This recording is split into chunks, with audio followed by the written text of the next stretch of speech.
हो गया है ब्रोकरेजेस हाउसेस की रिपोर्ट जानने का कि ब्रोकरेज हाउसेस की रडार पे कौन से स्टॉक्स हैं। हमारे सहयोगी विनी मोतीवाला जुड़ गई हैं। विनी, बताइए कौन कौन सी रिपोर्ट आप लेकर आई हैं। बिल्कुल, तो पहले जो ब्रोकरेज नोट है वो है एसबीआई लाइफ पे। यहाँ पे मॉर्गन स्टैनली मेंटेन कर रहा है ओवरवेट रेटिंग, टारगेट प्राइस है 1650 रुपीस पर शेयर। नाउ मैनेजमेंट ने मेंटेन किया हुआ है अपना एपी ग्रोथ गाइडेंस जो है 18 to 20% पे, और वीएनबी मार्जिन गाइडेंस जो है वो है 28 to 30% पे।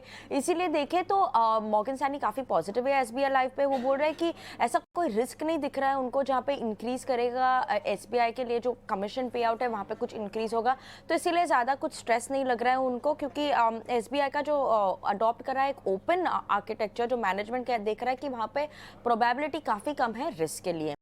दूसरा जो स्टॉक है मॉर्गन स्टैनली के रेडार पे उनके ब्रोकरेज नोट में है वो है पीबी फिनटेक। यहाँ पे भी ओवरवेट रेटिंग है, टारगेट प्राइस है 910 रुपीज़ पर शेयर। वो देख रहे हैं कि one of the strongest premium growth in retail health में दिख रहा है, तो उसके बहुत साल के बाद ये ऐसा दिख रहा है।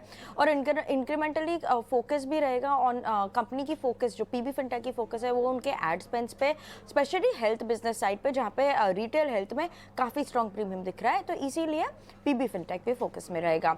उसके अलावा ब्रोकरेज नोट्स आई है काफ़ी सारी बजाज फाइनेंस पे, तो सीएलएससी की एक है। वो बोल रहे हैं कि जो आरबीआई का नोटिफिकेशन आया था, गाइडलाइंस आई थी, more of an operational breach के लिए था rather than a major violation, तो ज़्यादा कोई इम्पैक्ट नहीं है बजाज फाइनेंस पे। वो बोल रहे हैं कि थोड़े tech upgrades to generate and issue of a KFS on the spot will be needed, ऐसा वो CLSA हाईलाइट कर रहे हैं। और वो बोल रहे हैं कि while the ban जो बैन हुआ था is effect the calculate will impact overall जो प्रॉफिट पे आएगा वो है 6% पे। इनक्रेड ने भी हाईलाइट किया है कि ओवरऑल इम्पैक्ट होगा मे बी थोड़ा क्वार्टरली एयूएम ग्रोथ पे, may be mid single digit में होगा। बिलीव कर रहे हैं कि ये कोई मेजर इश्यू नहीं है जो आया हुआ है आरबीआई पे, वो एक ऑब्वियसली ऑपरेशनल ब्रीच है रादर एंड मेजर वायोलेशन, जैसे CLSA ने भी बताया था। तो इनक्रेड भी बता रहा है कि ये इश्यू सॉर्ट आउट हो जाएगा थोड़े क्वार्टर्स में और क्लोज, वो ध्यान रखेंगे इस इश्यू पे, एंड उनकी कोई एस्टिमेट में चेंज नहीं हो रही है। तो ये नोट्स आ रही है बजाज फाइनेंस पे। विनय, पूरी डिटेल्स बताने के लिए कि ब्रोकरेजेस हाउसेस की रडार पर कौन कौन से स्टॉक्स हैं और कहां आपको नजर रखनी चाहिए। लेकिन अब डोमेस्टिक ब्रोकरेज हाउसेस क्या सलाह दे रहे हैं वो भी आपको बता देते हैं। तो एक्सिस सिक्योरिटीज की तरफ से जो टॉप 3 कॉल्स आ रही हैं वो उसमें है टाटा मोटर्स। इसका टारगेट उन्होंने दिया है 695 से 705 रुपए का। इस ट्रेड में आपको 656 रुपए का स्टॉप लॉस लगाना है। दूसरी कॉल सीमेंस की है, 3495 में खरीदे, स्टॉप लॉस इस ट्रेड में लगा है 3455 रुपए का। टारगेट है 3565 और अगला टारगेट है 3580 रुपए का। तीसरी कॉल इनकी तरफ से डीसीएक्स सिस्टम है, 317 के लेवल पे खरीदे, 312 का सेल लगाए और टारगेट है 330 रुपए का। कोटक सिक्योरिटीज ने बाई कॉल दी है इन्फोसिस पे, टारगेट दिया है 1445 रुपए का। इस ट्रेड में आपको स्टॉप लॉस लगाना है 1390 रुपए का।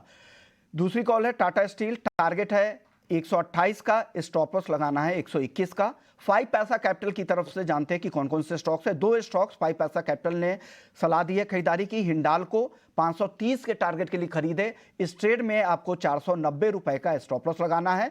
और आईसीआईसी लोम्बार्ड भी खरीदने की सलाह 5 पैसा कैपिटल की तरफ से आ रही है, 1470 रुपए के टारगेट के लिए 1350 रुपए इस ट्रेड में आपको स्टॉप लॉस लगाना है। एंजल वन की तरफ से 2 ट्रेड है, इन्होंने भी टाटा मोटर्स की खरीदारी की सलाह दी है। 692 में के टारगेट के लिए खरीदे, 654 का स्टॉप लॉस लगाए और जो खरीदारी का लेवल है वो है 666 से 669 रुपए के बीच। अगली कॉल है L&T फाइनेंस होल्डिंग्स की, 149 के लेवल पे एंजल वन ने खरीदारी की सलाह दी है। स्टॉप लॉस लगाना है 145 का, टारगेट दिया है 158 रुपए का। और आखिरी कॉल मोतीलाल ओसवाल की तरफ से है, बाई इन्होंने दिया है बॉम्बे डाइंग में, स्टॉप लॉस है 155 का, टारगेट है 166 रुपए का। तो ये डोमेस्टिक ब्रोकरेज हाउसेस की रडार पे कौन कौन से स्टॉक्स हैं वो आपको बता दिए। लेकिन